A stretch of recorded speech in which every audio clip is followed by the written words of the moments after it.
Welcome to the Lead and Learn Lounge, the podcast for paediatric allied health professionals who want to lead with heart, purpose, and a little bit of play. We're your hosts. I'm Lauren Haskins. And I'm Marion Giddy. This podcast is your invitation to pull up a chair, slow things down, and join us for real conversations about what it really means to lead in paediatric practice today.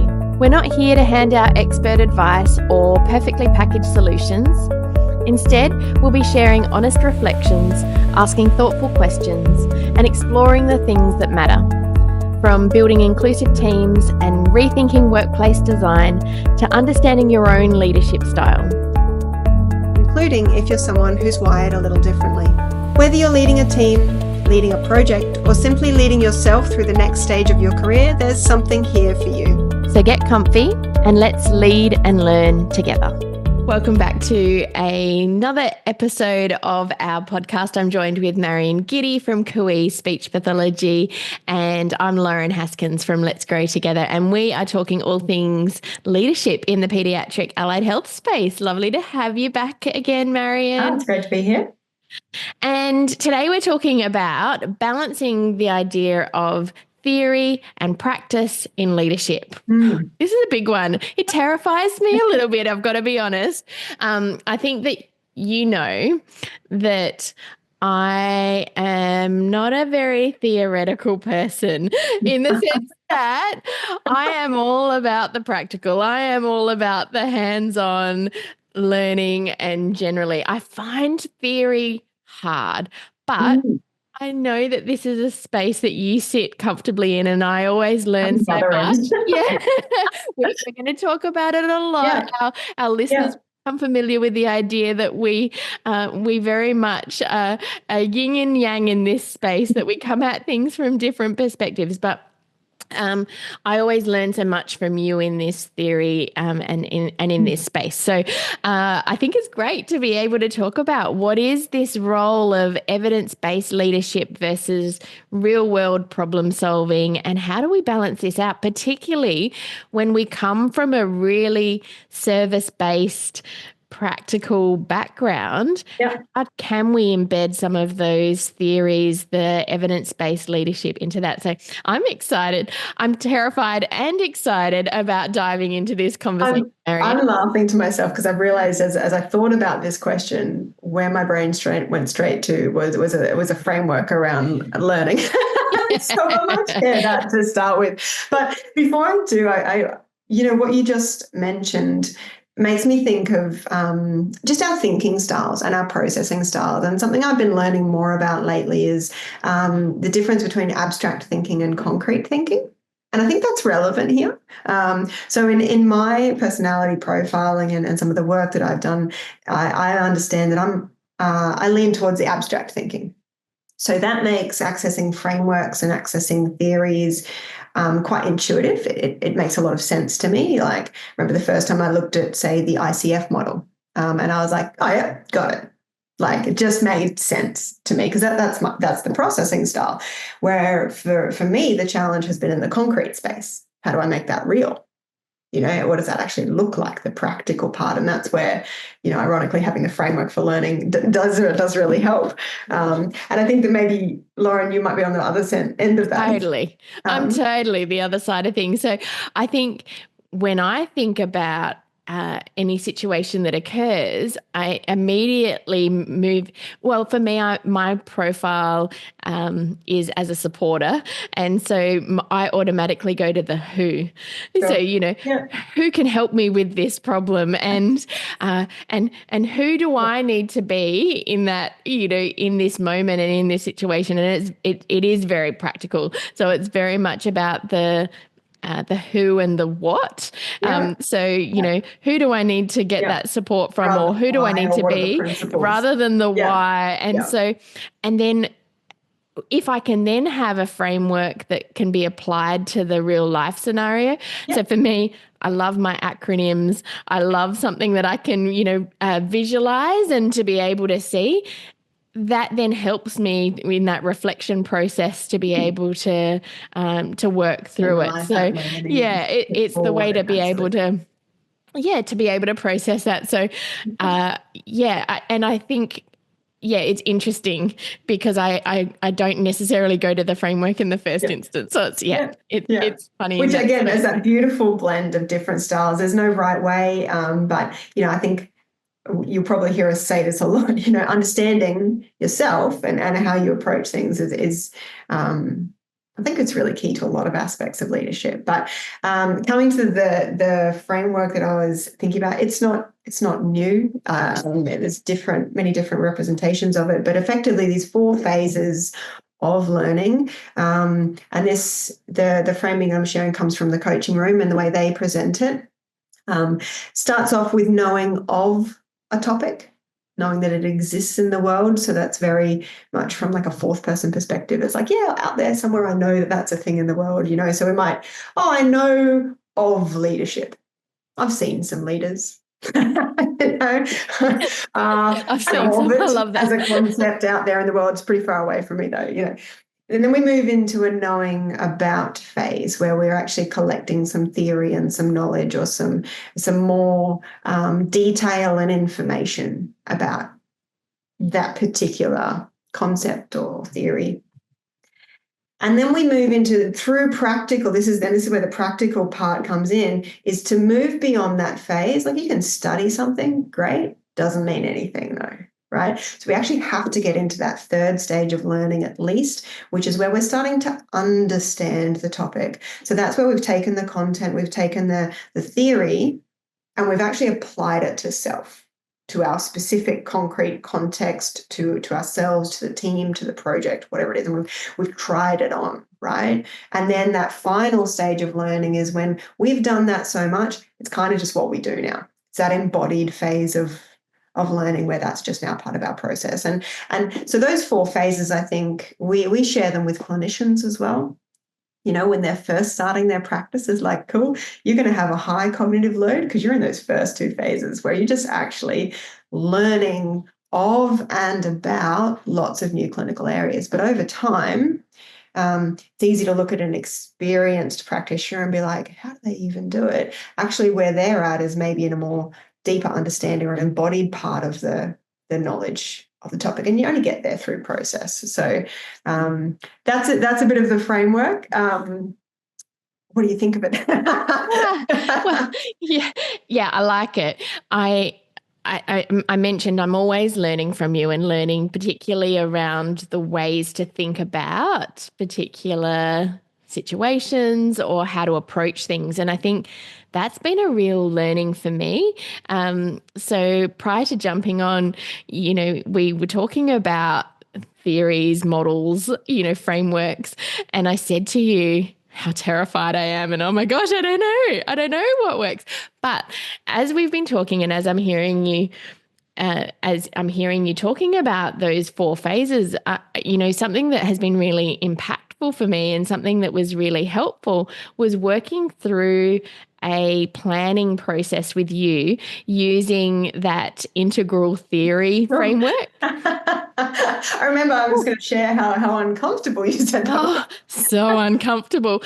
It is uncomfortable about doing things differently, and sitting in a space that is uncomfortable to be able to do something that naturally you could do easily the same way that you've been doing it forever. But that's why we want to do things differently, right? Isn't it? It's because we're boxed in by our current constraints. So we need to push our edges.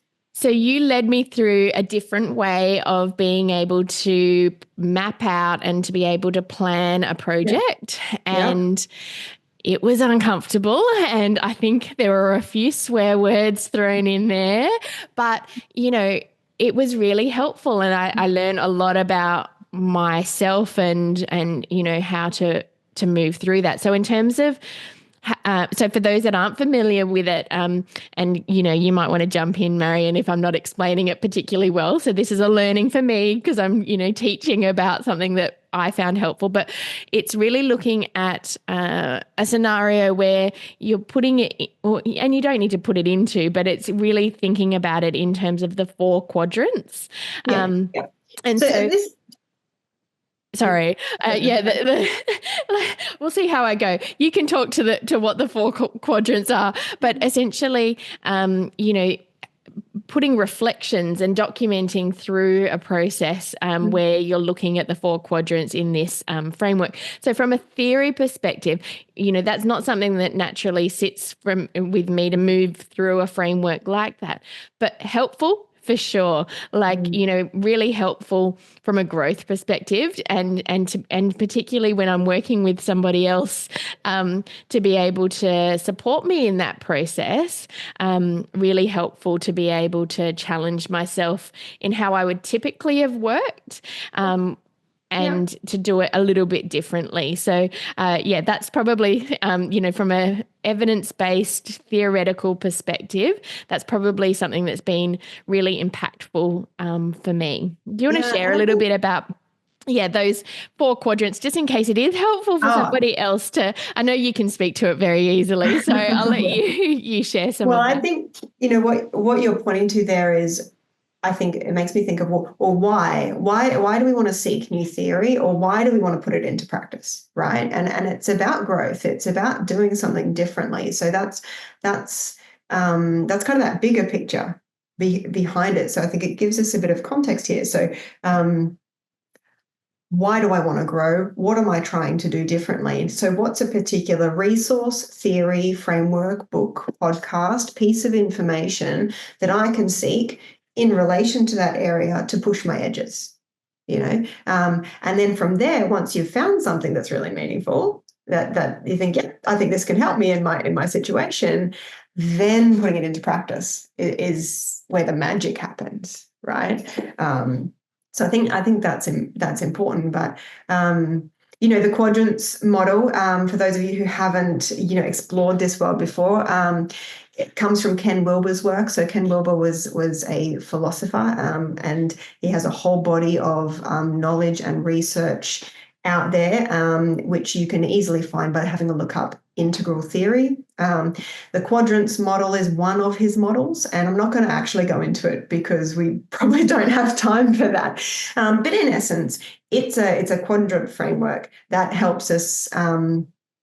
It's a lens through which we can view a situation. An interpersonal situation, a project, a relationship, a business, anything we want, right? It's just a framework to look through that allows us to have a more robust and holistic view, because it quite intentionally pushes us beyond our blind spots. That's kind of what it does. So it's a great framework. And for me, it's an example of one that started off as theory and has been taken all the way through for me into that embodied space. Not saying it's finished, I think it's the kind of model that keeps giving and keeps giving. But I first learned about the concept of integral theory about 7 years ago through my NLP training and some of the coaching that I was doing.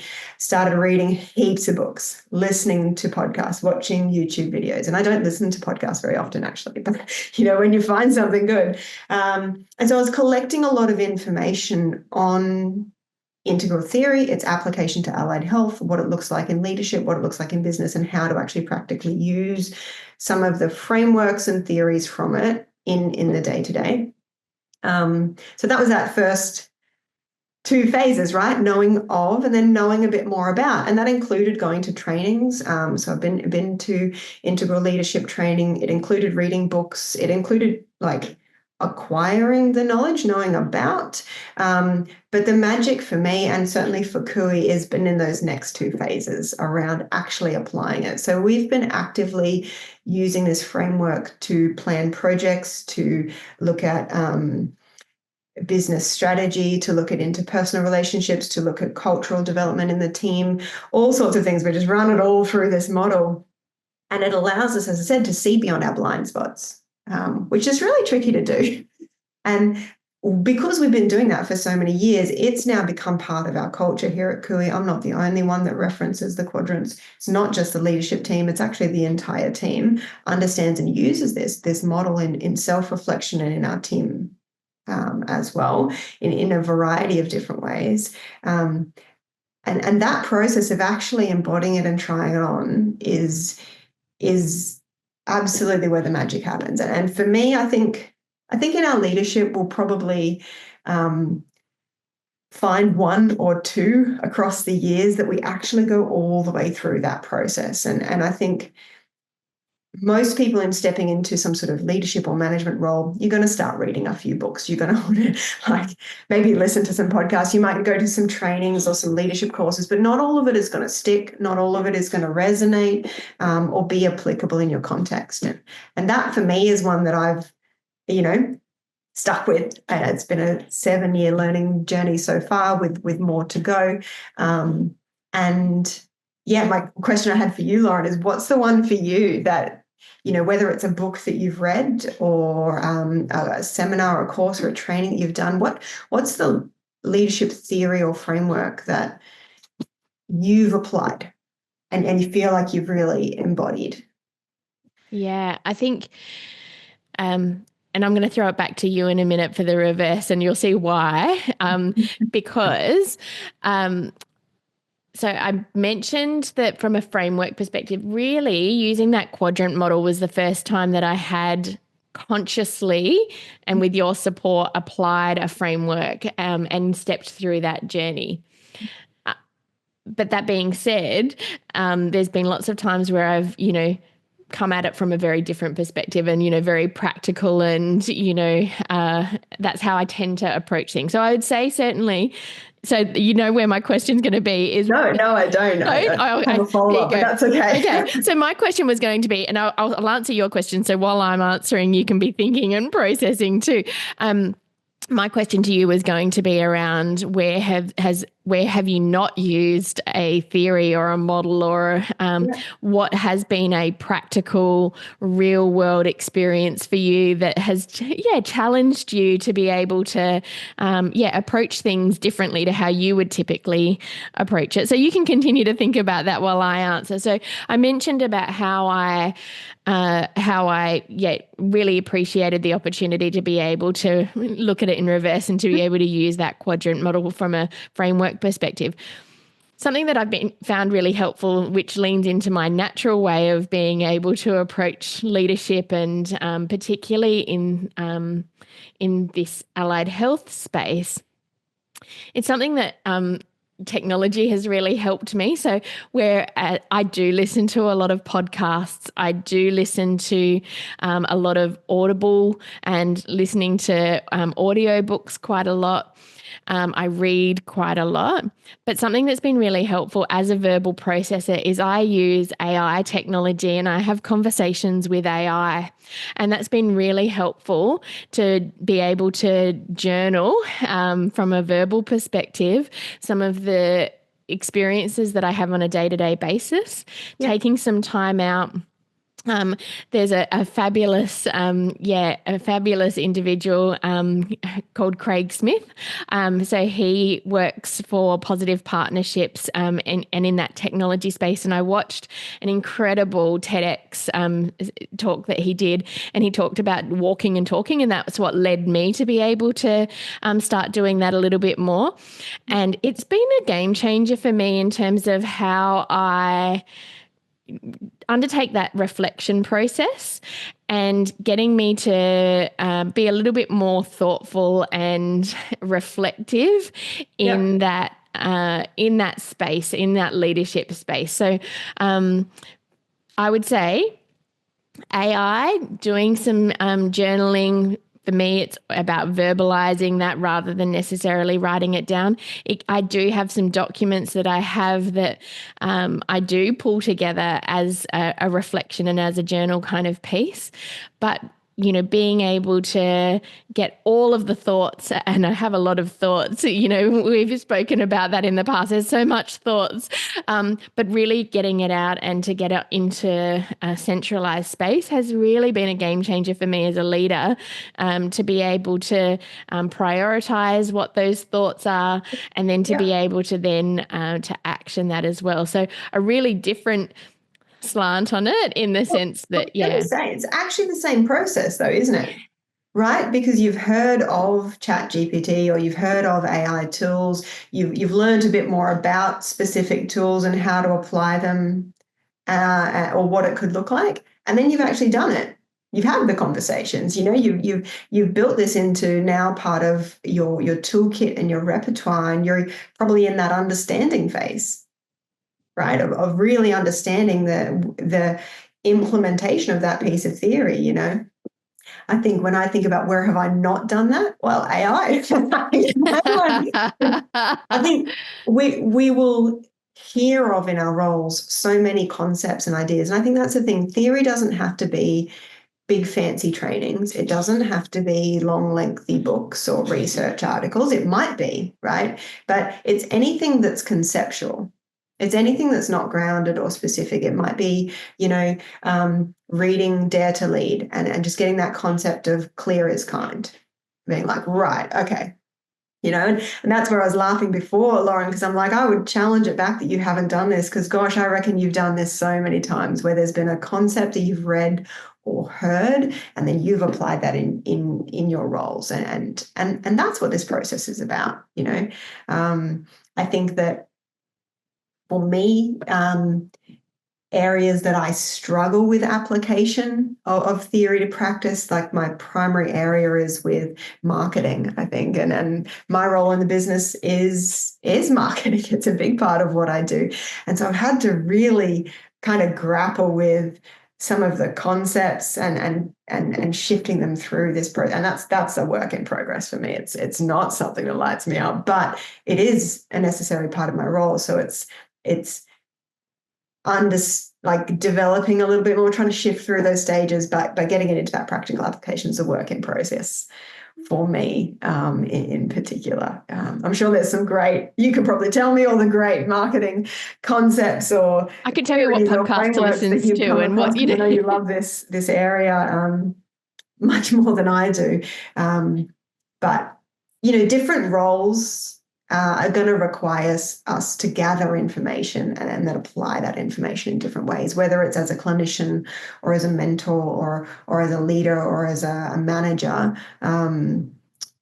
I think we're all going to be going through those phases of learning, and awareness of where we are in those phases is really, really key.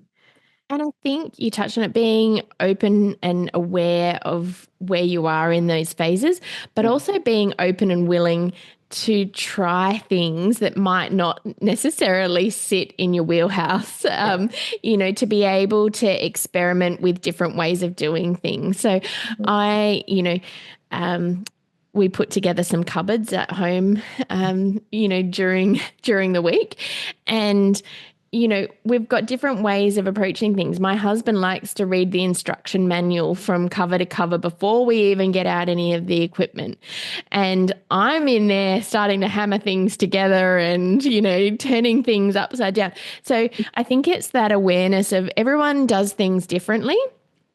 Whether the cupboard comes together or not. I was going to say we all get there in the end, but, sometimes we end up with a cupboard that doesn't, the door doesn't close or what have you. But I think it's about that awareness that everyone in your team or everyone who you're leading and yourself included in that process is going to approach a scenario differently.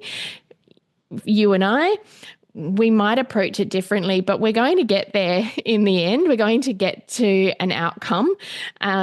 And it's about being willing to try different ways of approaching a scenario that's conscious of how other people may be approaching that scenario as well. And I like that balance. It's sort of, it's like the old El Paso ad with the girl that wants the soft taco or the hard taco. Why not have both? Yeah. And so I think that's what I like about this idea of balancing theory and practice in this leadership space, is being aware of all of the theory, being aware of all of the different practical aspects that are out there, and having a balance and an openness and a willingness to dabble in not just what you're comfortable in, what's in your wheelhouse, but also just that being aware that other people are coming at it from different perspectives too.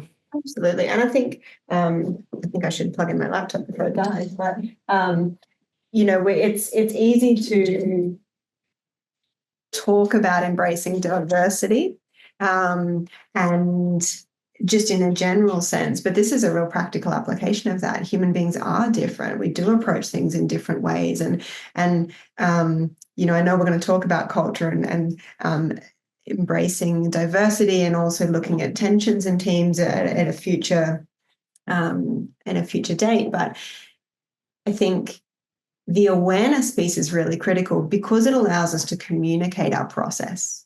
You know, so the more aware we are of what our biases are, how we tend to work, what we tend to overlook, the more clearly we can communicate those to the people that we're working with, and be willing to work on them ourselves as well. So, you know, awareness is in itself is curative, and it's a key part in the process of being able to be in process and create change for ourselves.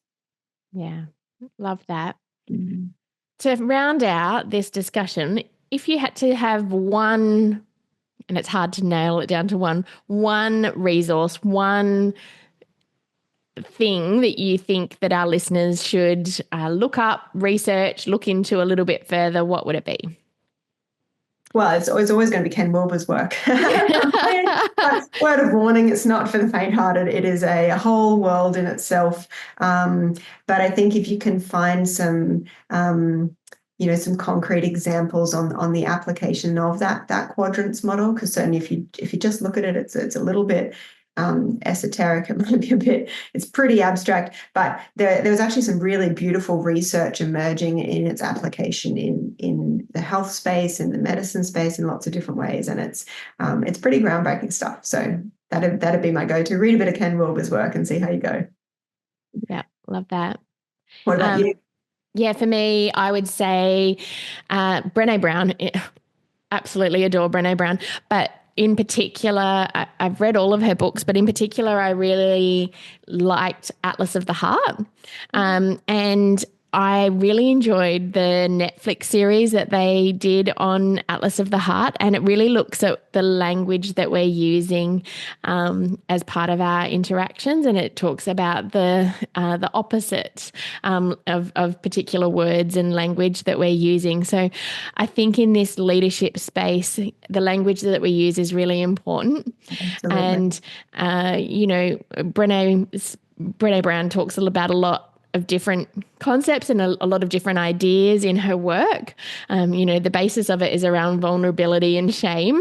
But it's also around, how to show up as a human, how to show up as an individual.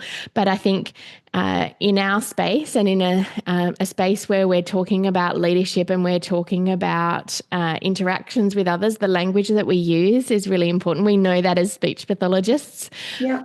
But for me, I think it's really critical in this space. So I think it's okay to be vulnerable about how you approach yourself and how you approach situations with others. But yeah, for me, the language that we use is really important. So I would say that is something that I would encourage people to have a listen or a watch or a read. However you digest information. I'll just cover all of my bases there. So good. Thanks so much, Marion. Always great to chat to you. So today we've been covering off on that balance of theory and practice in leadership. We'll continue some of these conversations about leadership in paediatric allied health in our upcoming episodes. We would love to hear from our listeners about what they're finding really valuable in our conversations.